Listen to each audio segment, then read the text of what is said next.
Assalamualaikum warahmatullahi wabarakatuh. Perkenalkan, nama saya Tia Nurila, NIM 2102050001 dari jurusan Sosial Ekonomi Perikanan. Baik, di sini saya akan menjelaskan tentang sistem peredaran pada ikan. Baiklah, langsung saja kita masuk ke pembahasannya. Sistem peredaran darah pada ikan. Ikan merupakan hewan vertebrata yang memiliki sistem peredaran darah tertutup dan peredaran darah tunggal. Peredaran darah ikan disebut peredaran darah tunggal karena darah dari insang langsung beredar ke seluruh tubuh, kemudian masuk ke jantung. Aliran darah melalui jantung hanya satu kali dalam satu kali peredaran.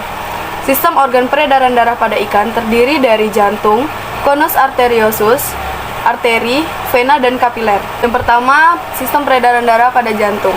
Jantung adalah suatu organ yang berupa benda berongga dan terletak di dalam rongga ruang mediastinal atau bagian posterior lengkung insang.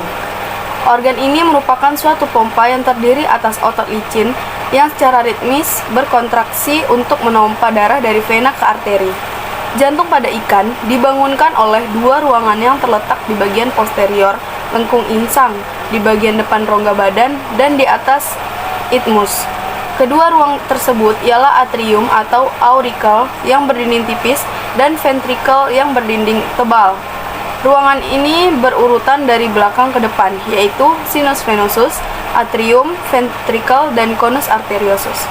Ruangan jantung pada ikan terdiri dari sinus venosus, atrium, ventricle, dan conus arteriosus, di mana sinus venosus adalah ruang tambahan atau kantung yang berdinding tipis, hampir tidak mengandung jaringan otot.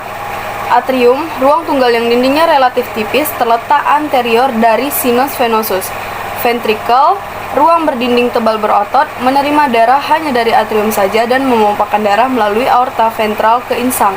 Dan yang terakhir, conus arteriosus, yaitu berkembang dengan baik, tetapi tidak mempunyai bulbus arteriosus. Saluran darah. Ada 3 bentuk saluran darah, yaitu arteri, vena, dan kapiler. Yang pertama adalah arteri, pembuluh darah yang aliran darahnya menjauhi jantung atau saluran yang dilalui darah yang keluar dari insang dan menuju ke bagian-bagian tubuh. Saluran darah ini terdiri dari 3 lapisan, yaitu bagian dalam intima memiliki lapisan endotelium dan subendotelium. Yang kedua adalah vena, pembuluh darah baik yang aliran darahnya menuju ke jantung. Struktur vena sama halnya dengan arteri, namun mempunyai dinding yang lebih tipis dan rongga yang lebih besar dibanding arteri pada ukuran diameter sama. Yang ketiga, kapiler. Bagian percabangan saluran darah merupakan tempat terjadinya pertukaran zat atau gas nutrien antara darah dengan jaringan atau sel. Ada 3 macam kapiler, yaitu kapiler kontinu, kapiler pori, dan kapiler diskontinu atau sinusoid. Fungsi utama darah yaitu transportasi bahan materi yang dibutuhkan bagian tubuh atau yang tidak diperlukan dibawa ke organ pembuangan.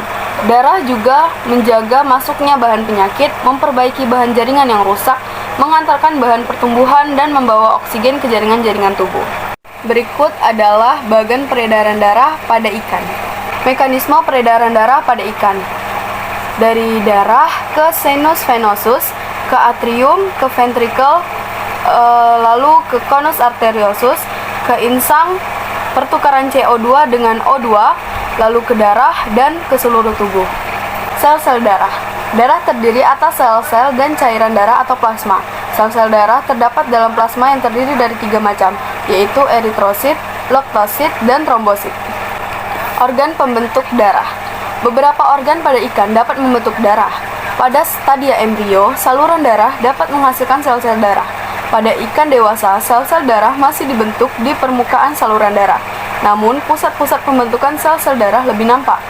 Pada Cyclostomata, semua jenis sel darah dibentuk dalam limpa yang tersebar pada submukosa usus alat pencernaan makanan, dinding esofagus pada beberapa jenis ikan, pada bagian bukofaring, hingga bagian kardinal lambung terdapat organ limfoid yang dikenal dengan leyduk yang menghasilkan sel-sel darah putih. Selanjutnya, organ pembentuk darah pada ginjal ikan. Organ yang paling kaya akan jaringan limfoid, trombosit dibentuk di bagian mesonefrik pada lamprey dan kebanyakan telestei. Ginjal merupakan penghasil sel darah yang utama selama hidupnya, terutama kepala ginjal. Jaringan limfoid juga terdapat pada permukaan gonad jantan dan betina ikan selaci dan dipnoi, pada bagian-bagian sel tulang rawan pada kepala dari jenis Lepisosthrus amia menghasilkan seluruh jenis sel-sel darah. Selanjutnya adalah limpa ikan, organ yang sangat bervariasi baik letak, bentuk maupun ukurannya. Limpa pada ikan Gatostomata terdiri dari bagian korteks berwarna merah, pulva berwarna putih, dan medula. Bagian korteks dari limpa membentuk eritrosit dan trombosit, sedangkan limfosit dan beberapa granulosit dibentuk di dalam medula. Pada esofagus, ikan hiu memperlihatkan kumpulan jaringan pembentuk limfosit. Pada ikan pari, limpa memanjang antara bagian kardial dan pilorik dari lambung. Sedangkan pada ikan squalus, limpa ini terletak di belakang persimpangan lambung dan berbentuk segitiga. Pada ikan bertulang sejati, limpa ini juga berfungsi dalam menghancurkan sel-sel darah merah. Baik, segitu dulu penjelasan dari saya. Saya mohon maaf apabila ada kesalahan. Assalamualaikum warahmatullahi wabarakatuh.